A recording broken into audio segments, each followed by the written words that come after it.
tina sawarehna cabang jalma gelo dina bab agama teh nyata ari mimpi di atas langit gitu.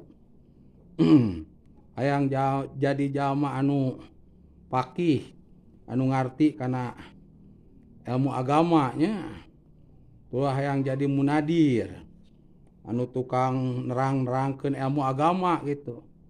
Tapi bigoeri inain ngajin tuh masantren tuh gitu guru ting ti mana gitu.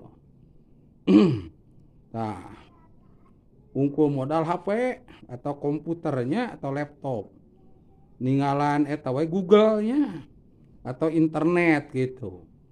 Da sagala aya di dinya gitu, sagala aya di dinya teu ngaji teu masantren teu puguh kaguruanana nya coba basa basana teh tah nu kitu anu disebut jelema gelo dina bab agama teh itu wajununu pununun itu tah tina sawarehna pan jalma anu gelo teh cabang jelema anu gelo teh anu kitu teh manya atuh nu gelo deuk dituturkeun nya komo nya teu wawu mungkul amek-amekannya dina HP teh. Saya mau ngebetulin umat Rasulullah cenah. Biar tidak musyrik. Biar supaya tahu tauhid cenah gitu. Oh ge henteu urang teh jeung manehna nya. Komo deui teu puguh ngajina mah modal laptop, modal HP gitu. Nempuan internet. Der ngabahas ilmu agama. Gitu.